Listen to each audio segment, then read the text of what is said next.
Неделава се одржа еднодневниот дебатен кружок на партиските шефови. СДСМ го бойкотираше собирот на лав муабет без дневен ред. Ги немаше сателитските коалицијски партнери. Гледе чудо, одсутен беше и лидерот на Знам Максим Димитриевски. Во овој издание на Тренинг соговорник е Марко Трошановски. Трошановски, кои се ефектите од оваа лидерска средба без присуство на председателот на Социјалдемократскиот сојуз?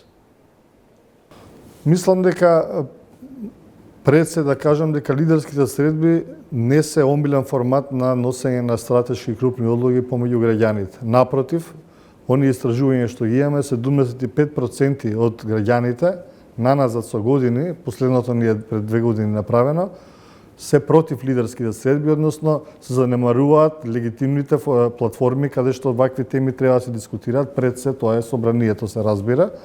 И мислам дека треба да се напуштаат, но еве некако нашата политичка култура е таква.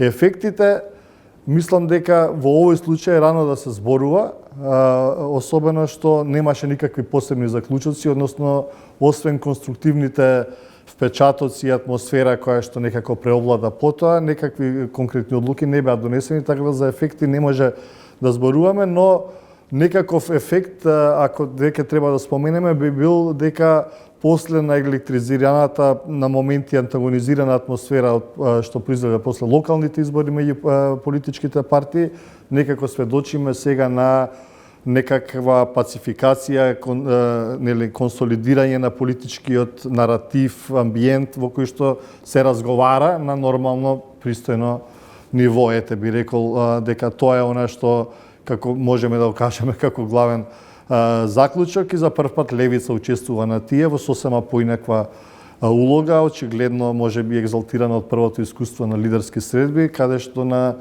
ним несвојствен начин некако конструктивно даде и таква нота на нивното присуство. Отсуството на опозицијата е една од главните опозициони партии СДСМ, би рекол дека за мене се уште неразбирливо. Она што го предпоставувам е можеби промена во нивниот пристап кон како опозицијска партија, во смисла на тоа дека сега би се држале настрана од процесот како многу поагресивен критичар, процесот на разговори, не давање на легитимитет на владава и така натаму. Дали не доаѓањето, неприсуството на Филипче на лидерската средба е избрзан, непромислен чекор или потек кој на некој начин го става во теснеци лидерот и премиер Мицковски? Имајќи во предвид дека начелно во првата фаза беше најавено широка лидерска средба. Јас на таа лидерска средба не ги видов сите лидери на партиите. Дури ниту сателитските коалицијски партнери помали. Па да, добро, сега вообичаено лидерските средби не биле во толку широк формат традиционално на назад ке нас ако се зборува, ако се погледне. Генерално биле најголемите или партиите што имаат парламентарни групи во собранието. Као што реков, не ми е целосно до крај јасен мотивот, меѓутоа претпоставката ми е дека СДСМ се репозиционира како многу поагресивен, по-радикален опозицијски актер на политичката сцена, нешто што до сега беше својствено на левица би рекол, која што ги делегитимираше постоечките формати на носење на политички одлуки во својот пристап. Сметате ли дека оваа стратегија на СДСМ ќе броди со плод? Па не сум сигурен, особено што можеби таа функционира за партии кои што се допрва треба да се факторизираат или етаблираат, па врз основа на креирање на гнев, на таков силен анимозитет кон владата, антиестаблишмент однесување, создаваат поголема поддршка во гласачката база. Меѓутоа, СДСМ е све само не нов актер и не сум сигурен колку таа стратегија и пристап ќе вроди со плод.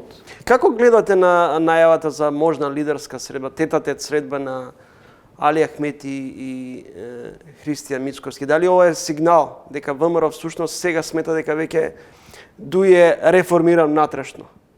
Или сепак Али Ахмети се става веќе во ситуација да биде фактор од кого ќе пред се од неговата партија ќе зависат и носењето на одредени закони со двотретинско мнозинство, со Бадентер. Тоа беше така и претходно во смисла на тоа дека Бадентеровото мнозинство беше невозможно да се постигне без пратениците од ДУИ. И во таа смисла ДУИ е фактор, била и ќе биде. Дали е реформиран и дали тоа значи дека ВМРО прифаќа дека ДУИ е реформирано, не мислам дека е тоа случајот, особено што реално кадровски се уште не видовме никакви особени, освен промена можеби во координаторот на партеничката група, не видовме некои внатрешни промени поголеми кај ДУИ, онакви какви што ги бара ВМРО ДПМН, но факт е дека дел од законите што се системски или дел од реформската агенда или дел од стратегијата на влада се закочени, за жал, и за тоа трпи целата држава. Дали е време за укинување на пржинската влада? Мислам дека да. Не се согласувам со пристапот со изјавите на ДУИ дека треба да ги контактираме меѓународните партнери, стратешки на земјата и слично, особено што како членка на НАТО, земја која што има од 2016 наваму, која што беше повод токму за техничката влада, меѓутоа од тогаш наваму имаме релативно пристојни, фер, слободни демократски избори, без сериозни забелешки од страна на ОДИХР и оние нели европската извештаите на Европската унија и така натаму. Мислам дека нашиот политички систем е до некаде консолидиран, да нема потреба од вакво решение кое што подразбира дека системот самиот не може да се контролира себе си, па сега е потребно нели заради да не се злоупотребуваат јавните ресурси, секогаш да имаме опозициони министри пред изборите. Така што да, мислам дека техничката влада, пржинската влада треба да замине во историјата и затоа треба ние самите тука да изградиме консензус без да се делегитимизираме или да го пренесуваме суверенитетот наш како држава на стратешки партнери за теми кои што воопшто нив не ги тангираат, односно ја тргираат нашата држава и нејзиното достоинство. Благодарам.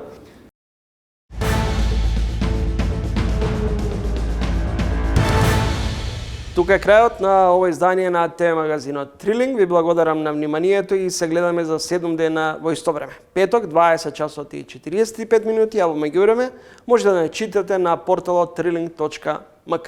Довидување.